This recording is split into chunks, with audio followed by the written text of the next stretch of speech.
सुनते हैं भगवती चरण वर्मा द्वारा रचित चित्रलेखा उपन्यास का चौथा परिच्छेद। विशाल देव ने कुमारगिरी में एक महान आत्मा देखी। कुमारगिरी के ज्ञान और तेज के सामने वो झुक गया। कुमारगिरी के तर्क अकाट्य थे। विशाल देव के सब भ्रमों को वो पल भर में निवारण कर देते थे। कुमारगिरी ने विशाल देव को योग का अभ्यास कराना आरंभ कर दिया। कुमारगिरी को योग्य शिष्य मिला और विशाल देव को योग्य गुरु। उस दिन कुमारगिरी विशाल देव को उपासना का महत्व बतला रहे थे। उस समय सूर्यास्त हो चुका था। निर्जन में कुमारगिरी की कुटी का दीपक टिमटिमा रहा था। अचानक द्वार पर पदध्वनि सुनाई दी और साथ ही किसी ने कहा, भूले हुए पथिक रात्रि भर के लिए आश्रय चाहते हैं। कुमारगिरी ने उत्तर दिया, उनका स्वागत है। मेरा कुटी प्रत्येक भूले हुए प्राणी के लिए खुली है। अपने उत्तर पर कुमारगिरी स्वयं हंस पड़े। उसी समय एक स्त्री के साथ एक पुरुष ने कुटी में प्रवेश किया। स्त्री को देखकर योगी कुमारगिरी चौंक उठे। उन्होंने पुरुष से कहा, अतिथि, तुमने मुझे पहले क्यों नहीं बताया कि तुम्हारे साथ एक स्त्री भी है? तुम्हें यह ज्ञान होना चाहिए कि यह उस योगी की कुटी है जो संसार छोड़ चुका है। पुरुष ने उत्तर दिया, भगवान, मुझे यह तो ज्ञान थे कि यह एक योगी की कुटी है, पर यह नहीं सोचा था कि एक इंद्रियजित योगी को केवल रात्रि भर के लिए एक स्त्री को, और वो स्त्री जो एक पुरुष के साथ है, उसे आश्रय देने में संकोच होगा। इस उत्तर से कुमारगिरी निस्तेज हो गए। उस समय तक स्त्री आसन पर बैठ गई थी। कुमारगिरी ने कहा, अतिथि, मैंने इस कुटी में स्त्री को आश्रय देने में संकोच किया था, वो केवल इसलिए कि स्त्री अंधकार है, मोह है, माया है और वासना है। ज्ञान के आलोकमय संसार में स्त्री का कोई स्थान नहीं, पर फिर भी तुम दोनों मेरे अतिथि हो, इसलिए तुम दोनों का अतिथि सत्कार करना मेरा कर्तव्य है। स्त्री अभी तक इस वार्तालाप का आश्चर्य तथा कौतूहल के साथ सुन रही थी। उसने कुमारगिरी के वाक्य समाप्त होने पर उनके सामने अपना मस्तक नमाकर कहा, प्रकाश पर लुप्त पतंग को अंधकार का प्रणाम। वाक्य तीर की भांति पैना तथा घातक था। स्वर संगीत की भांति कोमल, सौंदर्य में कवित्व था, वासना की मस्ती में अहंकार। कुमारगिरी इस असाधारण स्त्री का असाधारण अभिवादन सुनकर चौंक से उठे। उन्होंने उस स्त्री की ओर ध्यान से देखा। स्त्री को देखकर वे चकित हो गए। अपने जीवन में उन्होंने इतनी सुंदर स्त्री न देखी थी। स्त्री के उस वाक्य का उत्तर देना उन्होंने उचित न समझा। पुरुष से उन्होंने कहा, अपने अतिथियों का परिचय पाने का मुझको अधिकार प्राप्त है। पुरुष ने उत्तर दिया, भगवान, इस दास का नाम बीजगुप्त है और वो पाटलिपुत्र का एक सामंत है, और यह स्त्री पाटलिपुत्र की सर्वसुंदरी नर्तकी चित्रलेखा है। बीजगुप्त और चित्रलेखा। इस बार कुमारगिरी चित्रलेखा की ओर मुड़े। नर्तकी चित्रलेखा, तुम्हारे कवित्व की कर्कशता पर उन्माद का आवरण है। तुम्हारे विष को तुम्हारा सौंदर्य छिपाए हुए हैं। तुम मेरी अतिथि हो और तुमने मेरी अभ्यर्थना की है। आशीर्वाद देना मेरा धर्म है। भगवान तुम्हें सुमति प्रदान करे। चित्रलेखा हंस पड़ी। उसके मधुर हास्य में मन को लुब्ध कर देने वाला पराग था। योगी, सुमति के अर्थ में भेद होता है। अनुराग का सुख, विराग का दुख है। प्रत्येक व्यक्ति अपने सिद्धांतों को निर्धारित करता है तथा उन पर विश्वास भी करता है। प्रत्येक मनुष्य अपने को ठीक मार्ग पर समझता है और उसके मतानुसार दूसरे सिद्धांतों पर विश्वास करने वाला व्यक्ति गलत मार्ग पर है। अनुराग की दासी नर्तकी ने विराग के स्वामी योगी का सामना किया। क्रांति और शांति का मुकाबला था। जीवन और मुक्ति में होड़ थी। कुमारगिरी ने अविचलित भाव से उत्तर दिया, पर सत्य एक है, वास्तविकता का ज्ञान। मार्ग वही ठीक है जिससे शांति तथा सुख मिल सके। कुमारगिरी का स्वर गंभीर था। तपस्या का तेज नवयुवक योगी के सुंदर वेश को आलोकित कर रहा था। कुमारगिरी की बड़ी बड़ी आंखों में शांति की ज्योति थी। योगी की आंखें नर्तकी की आंखों से एक पल के लिए मिल गई। वासना तपस्या के सामने कांप उठी। चित्रलेखा ने अनुभव किया कि जिस योगी के सामने वो बैठी हुई है वो बहुत उच्च कोटि का है। फिर भी उसने साहस के साथ कहा, शांति और सुख। शांति अकर्मण्यता का दूसरा नाम है और रहा सुख, उसकी परिभाषा एक नहीं। योगी कुमारगिरी नर्तकी चित्रलेखा के मुख से दर्शन के असाधारण सिद्धांतों को सुनकर स्तब्ध रह गए। जिस स्त्री से वे बातें कर रहे थे वो सुंदर होने के साथ साथ विदुषी भी थी। उस स्त्री में विचार शक्ति थी और प्रतिभा भी थी। प्रतिभा का मुकाबला प्रतिभा ही कर सकती है और ज्ञान के क्षेत्र में प्रतिभा तथा मौलिकता का सर्वोच्च स्थान। कुमारगिरी कुछ देर तक मौन रहे।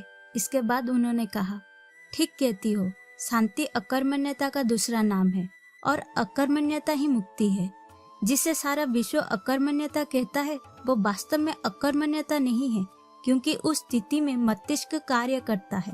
अकर्मण्यता के अर्थ होते हैं जिस शून्य में उत्पन्न हुए हैं उसी में लय हो जाना, और वही शून्य जीवन का निर्धारित लक्ष्य है। और अभी तुमने सुख की परिभाषा की बात कही थी, उसे भी मैं ठीक मानता हूँ, पर सुख एक ही है, उसमें भेद नहीं होता। वो सुख क्या है? जब मनुष्य यही जान गया तब वो साधारण परिस्थिति से कहीं ऊपर उठ जाता है। चित्रलेखा ने कुमारगिरी की बातों में सार देखा। उसे ऐसा प्रतीत होने लगा कि वो योगी की ओर स्वयं ही बिना अपनी इच्छा के आकर्षित होती जाती है। उसने एक बार फिर साहस किया, शून्य। योगी, तुम्हारे उस शून्य पर विश्वास ही कौन करता है? जो कुछ सामने है यही सत्य है और नित्य है। शून्य कल्पना की वस्तु है। शून्य की महत्ता की दुहाई देने वाले योगी, क्या तुम अपने और मेरे ममत्व में भेद देखते हो? यदि हाँ, तो तुम शून्य पर विश्वास नहीं करते, और यदि नहीं तो तुम्हारा ज्ञान और अंधकार, सुख और दुख, स्त्री और पुरुष तथा पाप और पुण्य का भेदभाव मिथ्या है। मनुष्य को जन्म देते हुए ईश्वर ने उसका कर्म भूमि निर्धारित कर दिया। उसने मनुष्य को इसलिए जन्म दिया है कि वो संसार में आके कर्म करे, कायर की भांति संसार की बाधाओं से मुख न मोड़ ले। और सुख तृप्ति का दूसरा नाम है। तृप्ति वही संभव है जहाँ इच्छा होगी और वासना होगी। योगी गंभीर था और नर्तकी मुस्कुरा रही थी।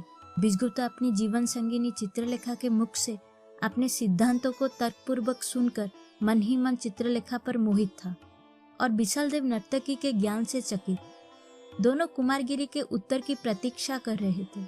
कुमारगिरी कुछ देर तक मौन भाव से बैठे रहे। फिर उन्होंने गंभीरता पूर्वक कहा, ईश्वर और मनुष्य में कोई भेद नहीं। भेद केवल बाह्य है, सांसारिक है। माया और ब्रह्म के संयोग को ही ममत्व कहते हैं, और माया वास्तव में ब्रह्म का अंश होते हुए भी बाह्य दृष्टि से उससे अलग है। ब्रह्म जब तक माया में लिप्त रहता है तब तक वो संसार के जाल में फंसा रहता है। माया को छोड़ देने के बाद वो स्वयं हो जाता है। तुम और मैं वास्तव में यहाँ कोई भेद नहीं है, क्योंकि तुम भी ब्रह्म का अंश हो और मैं भी।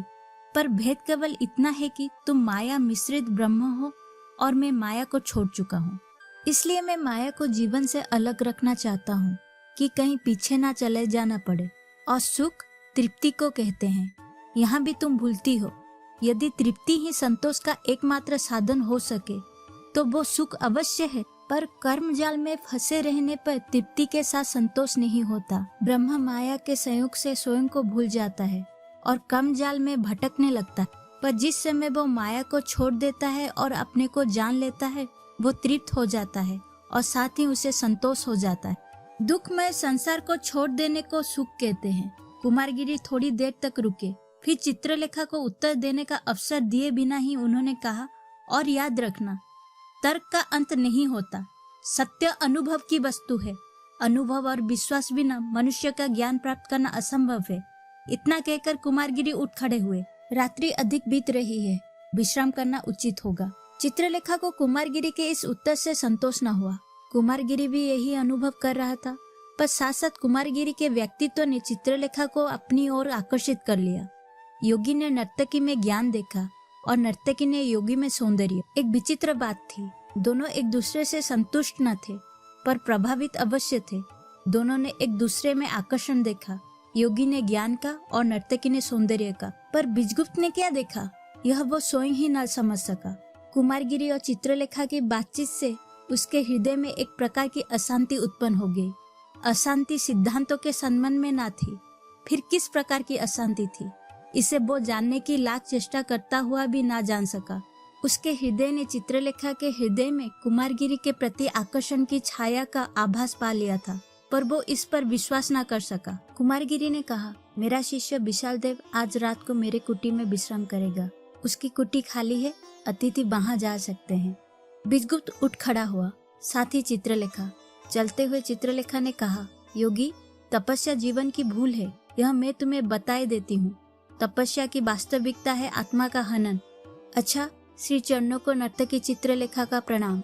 इतना कहकर वो हंसते हुए बीजगुप्त के साथ कुटी से बाहर चली गई। चित्रलेखा के जाने के बाद कुमारगिरी हंस पड़े। ठीक कहती हो, तपस्या कहते हैं आत्मा के हनन को, और आत्मा ब्रह्म और माया के संयोग को कहते हैं। जिस समय आत्मा मर जाती है, माया का विकार लोप हो जाता है और सच्चित आनंद ब्रह्म रह जाता है। पर नर्तकी, तुम में यदि अनुभव होता, यदि तुम्हारी परिस्थिति दूसरी होती, तो शायद तुम भी इस रहस्य को समझ सकती। तुम में ज्ञान है, पर उस ज्ञान का कोई पथ प्रदर्शक नहीं है। मुझे तुम पर दुख है। विशाल देव बिजगुप्त और चित्रलेखा को अपनी कुटी में पहुंचाकर गुरु की कुटी में लौट गया। शयन से पहले बिजगुप्त ने कहा, चित्रलेखा। चित्रलेखा ने उत्तर दिया, प्रियतम। बिजगुप्त ने कहा, हृदय पर एक प्रकार का भार सा मालूम होता है। ऐसा प्रतीत हो रहा है कि मानो हम दोनों के जीवन पर दुख के बादल छा रहे हैं। चित्रलेखा, कुमारगिरी योगी है और उसमें आकर्षण शक्ति भी है। चित्रलेखा का मुख एक पल के लिए पीला पड़ गया, पर उसने संभल कर उत्तर दिया, प्रियतम, कुमारगिरी योगी है और मूर्ख है, उसकी आत्मा मर चुकी है। चित्रलेखा ने बिजगुप्त को और अपने को धोखा देने का प्रयत्न किया। उसने फिर कहा, कुमारगिरी निर्जन का निवासी है और हम दोनों कर्मभूमि के अभिनेता हैं। कुमारगिरी ने वासनाओं का हनन कर दिया है और हम दोनों वासनाओं पर विश्वास करते हैं। कुमारगिरी के जीवन का लक्ष्य है कल्पना का शून्य और हम दोनों के जीवन का लक्ष्य है मस्ती का पागलपन। प्रियतम, संसार में कोई भी व्यक्ति हम दोनों के बीच में नहीं आ सकता। बिजगुप्त का मुख प्रसन्नता से चमक उठा। भगवान ऐसा ही करे। चित्रलेखा ने बिजगुप्त को धोखा दे दिया, पर वो अपने को धोखा ना दे सकी। उसने मन ही मन कहा, पर कुमारगिरी सुंदर अवश्य है।